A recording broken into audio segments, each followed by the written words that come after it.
Well, meantime, Border Patrol agents and sheriff's deputies in Arizona stepping in to help an injured migrant. Authorities found the individual in need of medical attention in the mountains of the Tucson sector at the southern border.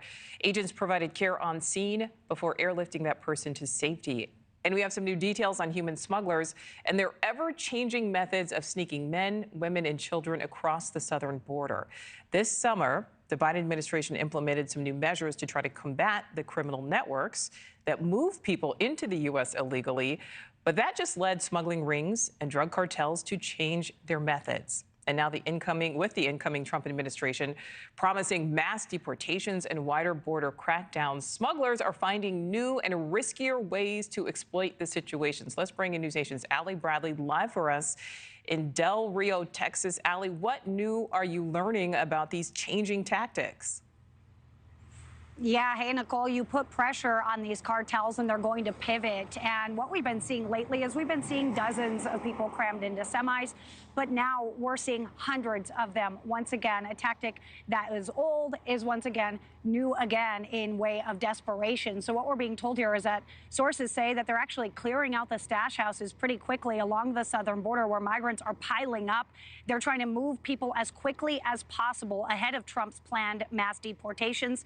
And it's leading to more unique and dangerous smuggling in the Lone Star State. Just last week here in the Laredo sector, sources say this semi-truck, I want to show you that, attempting to transport more than 100 illegal immigrants into the country when it was stopped by Border Patrol agents. Now, the threat of the incoming Trump administration has more trying to evade as well because they can't just walk in. So you got these two guys who are blending in with construction workers in Roma, Texas, when sources say they were apprehended by Border Patrol. Now, we talked with retired Yuma Sector Border Patrol Chief Chris Clem, who says desperate times call for desperate measures. We know that even though the actual number of people that are entering illegally between the ports is down, the total number of people coming in that are, is still at a high level, and that the shelters in Mexico have been at and above capacity for years now. The profit is still there. I think they are trying to figure out a new way of making this happen because they understand that all eyes are on them. An inbound Trump administration is going to be shutting things down. So they're testing the waters with what's working, what's not working. Yeah, one of the old tried and true methods, this not working so well. This is also in the Laredo sector where 20 individuals attempted to cross the Rio Grande. However, Border Patrol stopped them, turned them back to Mexico, so they were unsuccessful in their attempt to cross illegally into the United States. Now, the ports of entry right now, they are using those X-ray machines, so they are making it a little bit tougher for individuals to evade, to get in if they're getting in on the Mexico side, Nichole. So a lot of them are actually crossing illegally into the country, evading law enforcement, and then they're being picked up by semis, things like that, in shipping yards. So a lot of that smuggling is actually happening on the U.S. side after they've crossed illegally. Nichole. All right, so we see how they are hiding, but how are they actually getting away from law enforcement? Because we know there were so many agents, so many officers at the border.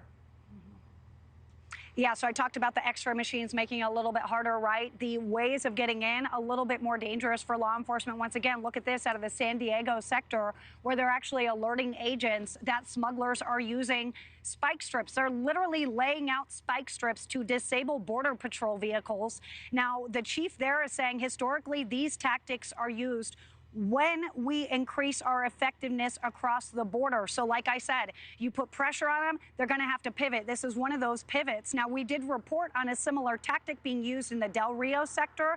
This was back in September. They were using caltrops to deter law enforcement down here. So another interesting take to all of this, Nichole, is that law enforcement I talk with down here say the cartel is going to get more dangerous. It's going to get more dangerous for law enforcement down here because they were kind of freely operating over the last 3.5 years. Now they're getting more pressure. They're getting more of that pushback, and it's harder for them to make that $13 billion a year that they need to make.